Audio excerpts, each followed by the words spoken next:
Pagi Pak Donald dan teman-teman BK Karir. Kami dari kelompok 3, ada saya Tuhan dari Jakarta.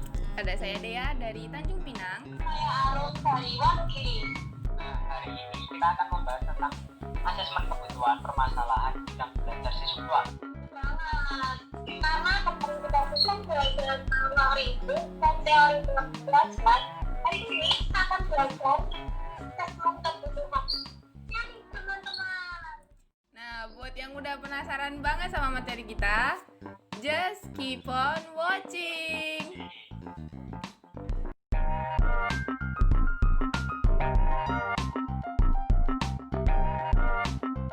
Oke, kita masuk ke pengertiannya dulu ya. Ini menurut Robert M. Smith di tahun 2002, asesmen itu merupakan suatu penilaian yang komprehensif dan melibatkan anggota tim untuk mengetahui kelemahan dan kekuatan yang mana hasil keputusannya itu dapat digunakan untuk layanan pendidikan yang dibutuhkan anak sebagai dasar untuk menyusun suatu rancangan pembelajaran. Nah, dari definisi Robert M. Smith itu dapat disimpulkan bahwa need assessment itu adalah salah satu teknik mengidentifikasi kebutuhan dari suatu kelompok atau individu untuk mendapatkan solusi sesuai dengan kebutuhannya.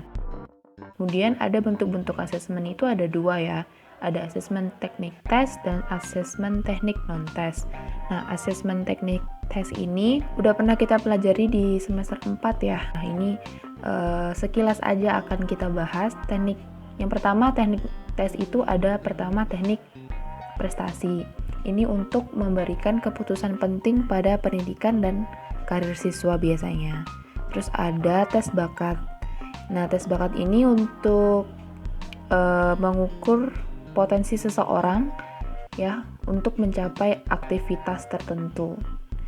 Kemudian ada tes minat. Tes minat ini biasanya untuk memilih macam-macam pekerjaan ya yang kiranya sesuai dengan pribadinya. Nah, pada umumnya ini menuju 3 terapan, yaitu konseling karir, konseling pekerjaan, dan penjurusan siswa. Tes kepribadian, ini tes yang paling sulit ditangani dan memiliki tantangan besar. Ini aku rasain banget sih waktu kita semester 4 belajar teknik tes tentang tes kepribadian ini cukup rumit ya dalam menghitung skor-skornya harus tepat. Dan tes ini untuk mengukur karakteristik emosi, motivasi, terus hubungan antar pribadi, sikap, dan sesuatu yang dibedakan dari bakat dan keterampilan. Nah, kemudian bentuk yang kedua itu adalah asesmen teknik non-tes. Ini tuh ada banyak banget ya. Nah, teknik non-tes ini paling banyak digunakan oleh konselor atau guru pembimbing karena dia cukup sederhana ya, sehingga mudah dipelajari dan dipahami. Nah, jenis-jenisnya apa saja?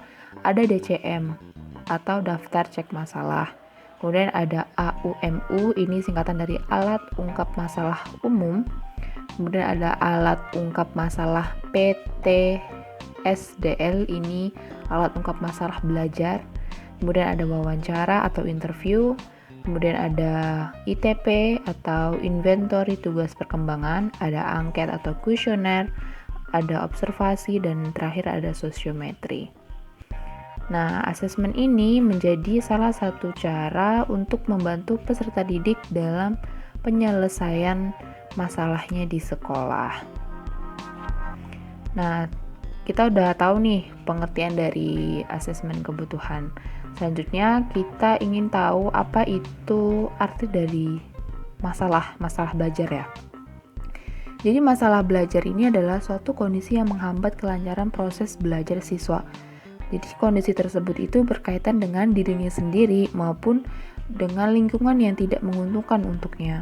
Nah, tapi di sini perlu diingat juga ya, masalah belajar siswa ini tidak serta-merta hanya dialami oleh siswa yang lambat dalam belajar. Namun terkadang juga bisa dialami oleh siswa yang pandai dan cerdas sekalipun. Nah, untuk pagi ini kita cukup fokus di 2 alat teknik non-tes saja ya, yaitu ada alat ungkap masalah yang baik yang umum maupun yang masalah belajar atau PTSDL. Kemudian ada inventory tugas perkembangan atau ITP. Kita langsung masuk pembahasan yang pertama ya. Menurut Prayitno di tahun 1997, alat ungkap masalah merupakan pengembangan dari Money Problem Checklist atau MPCL versi 1950 yang dikembangkan oleh Ross L. Money. Nah, pengembangan instrumen AUM ini didasari oleh keinginan untuk menyusun sendiri instrumen sejenis MPCL yang lebih sesuai dengan kondisi negara Indonesia. Jadi, AUM ini diadaptasi melalui pengembangan dari MPCL ini supaya dia lebih sesuai dengan kondisi siswa-siswa di negara Indonesia. Nah, kemudian AUM ini telah dikembangkan menjadi dua jenis. Yang pertama itu ada alat ungkap masalah umum yang disebut sebagai AUMU dan alat ungkap masalah khusus atau disebut sebagai alat ungkap masalah belajar yang disingkat AUMPTSDL. Nah, masing-masing alat ungkap masalah ini dibentuk dalam format 1 itu untuk mahasiswa, format 2 untuk SMA, format 3 untuk SMP, format 4 untuk siswa SD, dan format kelima ini masyarakat umum, tapi ini khusus untuk alat ungkap masalah umum saja. Oke, ini ada komposisi alat ungkap masalah U3. Ini maksudnya format 3 ya untuk siswa SMP. Teman-teman bisa lihat di sini ada 9 bidang masalah dengan singkatannya masing-masing. Ini singkatannya biasanya ada di lembar jawaban AUM-nya ini. Terus jumlah soal itemnya itu juga beda-beda ya. Nah, ini nomor item itu juga acak teman-teman, random. Jadi nomor 1 sampai 5 itu membahas bidang masalah tentang jasmani dan kesehatan. Nomor 6 sampai 10 itu tentang pendidikan dan pelajaran. Terus 11 sampai 15 itu ada di agama ya, agama dan moral itu. Nah, kalau dilihat jumlah item paling banyak itu ada di pendidikan dan pelajaran ya, ada 50 item, dan total keseluruhan untuk format SMP itu ada 170 soal. Oke, sekarang kita lanjut seperti apa sih langkah-langkah dalam pelaksanaan dan analisis masalah siswa dengan menggunakan alat ungkap masalah ini. Yang pertama, yang pastinya kita menyiapkan daftar pertanyaan alat ungkap masalah ya. Seperti misalnya penyediaan buku daftar pertanyaan disertai dengan lembar jawaban AUM itu, dan itu juga sebanyak siswa yang melaksanakan alat ungkap masalah, jadi ditentukan. Nah, barulah yang kedua dilaksanakan alat ungkap masalah itu.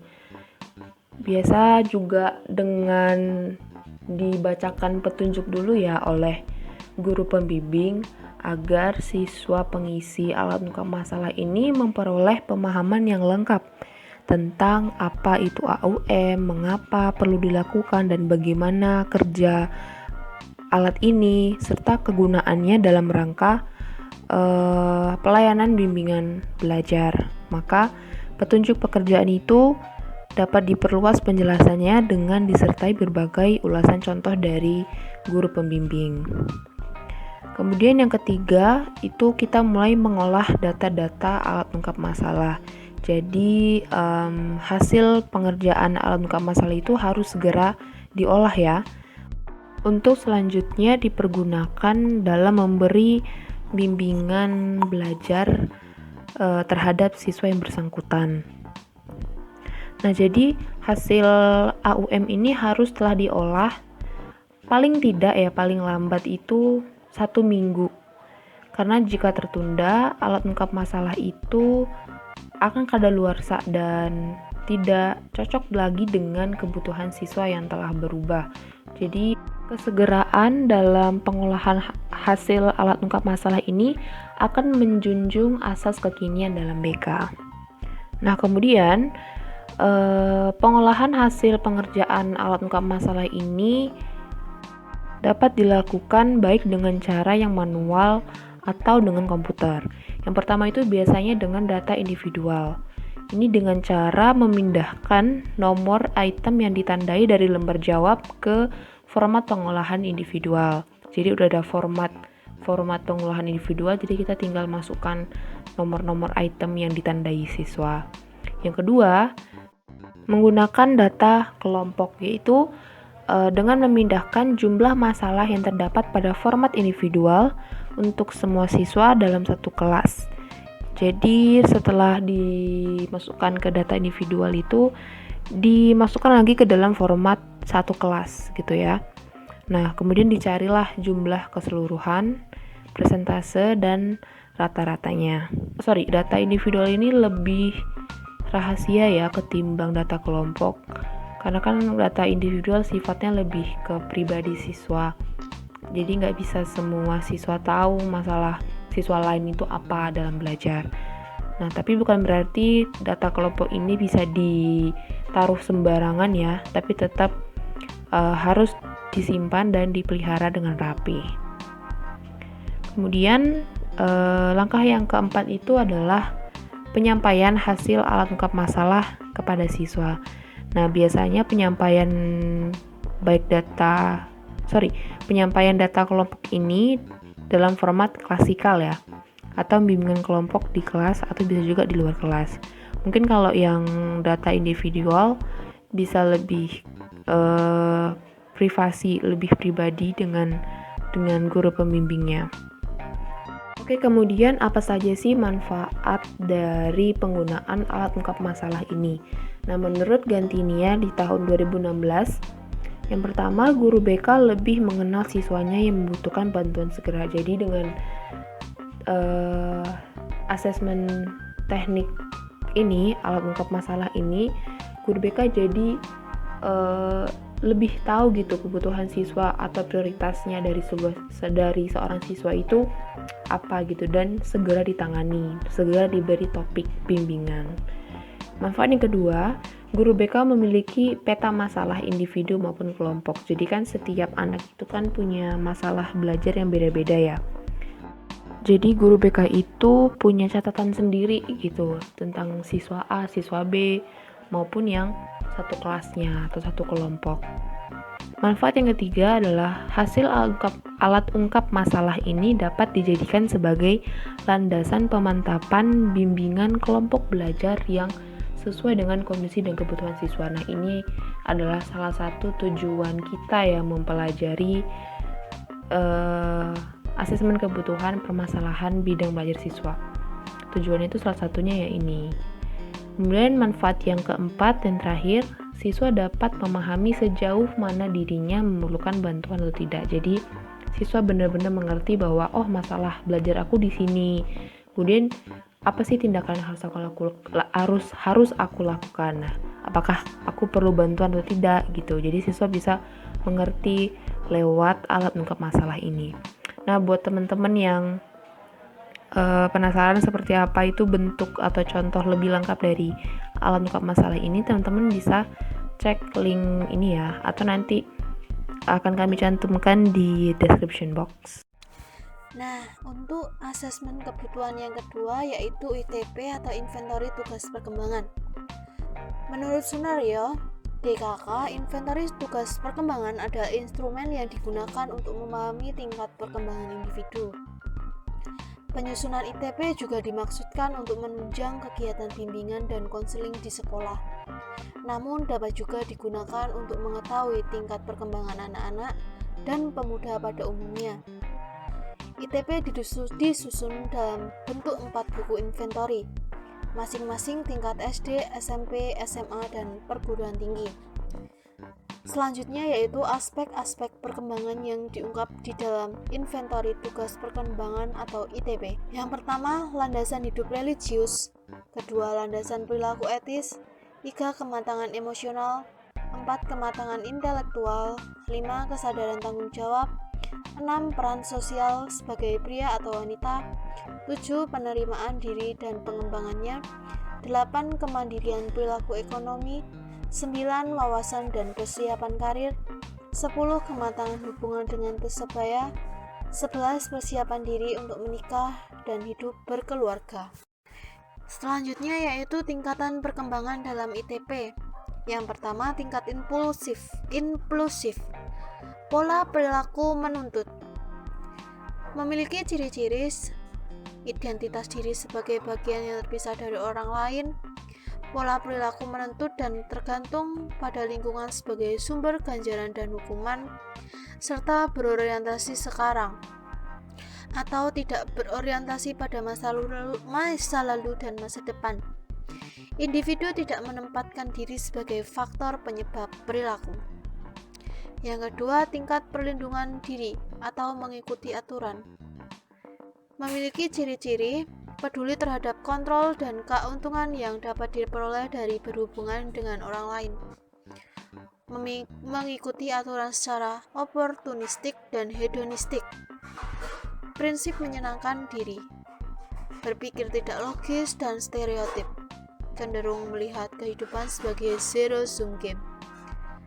Cenderung menyalahkan dan mencela orang lain dengan lingkungan.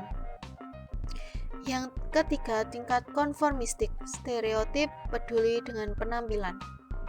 Memiliki ciri-ciri peduli terhadap penampilan diri dan penerimaan sosial, cenderung berpikir stereotip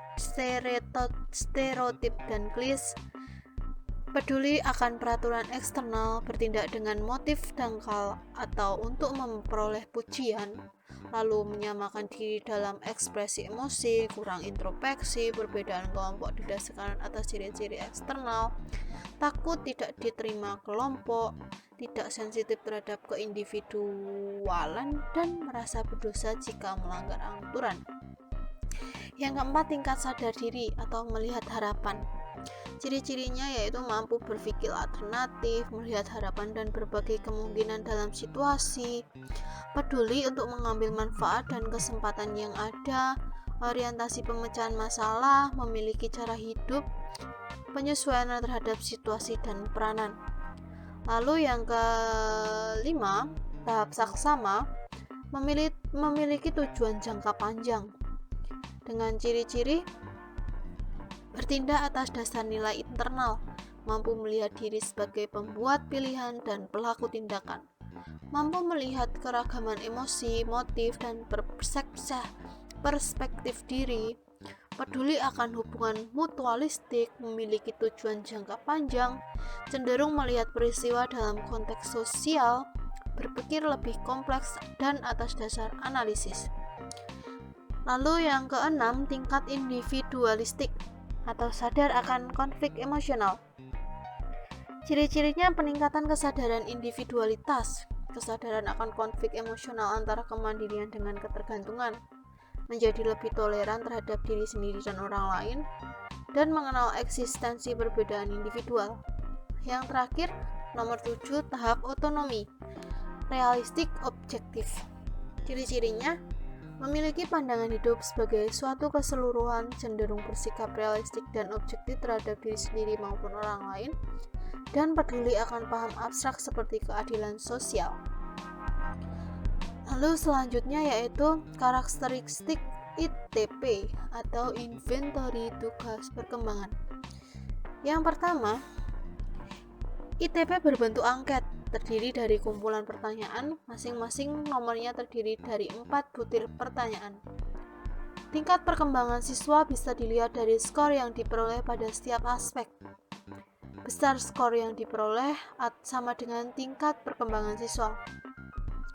Angket ITP, setiap tingkat pendidikan memiliki jumlah soal yang berbeda. SD berbeda, SMP berbeda, SMA berbeda, dan perguruan tinggi berbeda. Lalu, peran dan fungsi konselor dalam ITP. Yang pertama, sebagai perencana atau menetapkan tujuan pelaksanaan ITP itu apa, lalu peserta didik sebagai sasaran asesmen, lalu menyediakan buku ITP. Yang kedua, pelaksana, memberikan verbal setting kepada siswa. Maksudnya konselor atau guru itu memberikan peraturan dalam mengerjakan ITP atau asesmen itu secara verbal, secara langsung menunjukkannya. Lalu yang ketiga, melakukan pengolahan data secara kuantitatif atau menghitung hasil dengan format yang spesifik. Lalu yang keempat, melakukan tindak lanjut dari hasil asesmen, membuat program bimbingan yang sesuai dengan kebutuhan dan kondisi peserta didik. Oke teman-teman, ini adalah contoh tabel skor dan tingkat perkembangan dari tingkat SD, SMP, SMA, dan PT gitu.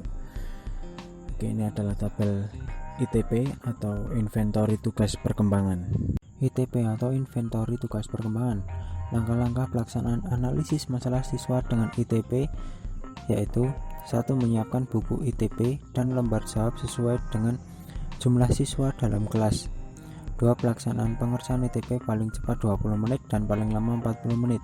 Tidak boleh ada jawaban yang terlewatkan. 3. Menghitung skor dan pengolahan, menghitung tingkat konsistensi jawaban, menghitung skor setiap aspek perkembangan, menghitung rata-rata aspek tiap siswa dan seluruh siswa atau kelompok. Membuat grafik individual dan grafik kelompok. Grafik individual berdasarkan skor tiap aspek seorang siswa. Grafik kelompok berdasarkan rata-rata skor tiap aspek dari seluruh siswa. Interpretasi hasil skor dan grafik dengan melihat kembali tabel skor dan tahapan perkembangan untuk setiap tingkat pendidikan SD, SMP, SMA maupun PT, kemudian dideskripsikan maknanya, kemudian barulah guru dapat merancang topik bimbingan yang sesuai dengan kebutuhan belajar siswa. Inventory tugas perkembangan ini juga mempunyai kelebihan dan kekurangan. Kelebihannya antara lain ada 3, yaitu yang pertama, melalui skor hasil ITP, konselor dapat lebih mudah memahami tingkat perkembangan individu. Yang kedua, alat asesmen dapat digunakan sebagai dasar penetapan program bimbingan dan konseling berbasis perkembangan individu. Yang ketiga, pengelolaan hasil ITP dapat dilakukan dengan cepat karena dilengkapi dengan program pengelolaan ATP berbasis komputer versi 3,5. Dan kekurangannya yang kita cantumkan di PowerPoint ini adalah yang pertama, belum dapat digunakan sebagai alat seleksi menentukan kelulusan maupun untuk penempatan. Yang kedua, skor ITP belum diuji hubungannya dengan aspek perkembangan atau aspek kepribadian lainnya, sehingga belum dapat digunakan untuk memprediksi aspek kepribadian secara lengkap. Yang ketiga, ITP sebagai dasar perkembangan model bimbingan di perguruan tinggi telah diuji secara empirik, namun jumlah sekolah uji coba masih terbatas. Dan yang keempat, penggunaan ATP untuk kalangan luas masih dalam tahap awal, sehingga masukan untuk penyempurnaan ITP maupun ATP masih diharapkan dari para pemakai. Nah, melakukan asesmen ini merupakan bagian yang sangat penting sebagai dasar dalam perencanaan bimbingan yang sesuai dengan kebutuhan siswa. Bener banget Genta. Nah, semoga materi kita pada pagi hari ini bisa membantu teman-teman besok yang akan melakukan atau merencanakan topik bimbingan belajar ya. Dan semoga topik bimbingan itu dapat mendorong siswa mencapai tujuan belajar dengan baik. Amin, benar banget. Yuk buat teman-teman yang mau menanggapi atau beri pertanyaan kepada kami, kami siap menampung pertanyaan dan dapat teman-teman CLMS ya. Yes. Semoga nggak error juga ya. Oke, dan presentasi dari kelompok kami dan tetaplah semangat buat kalian mahasiswa semester. Jaga kesehatan. Stay at home. Bye.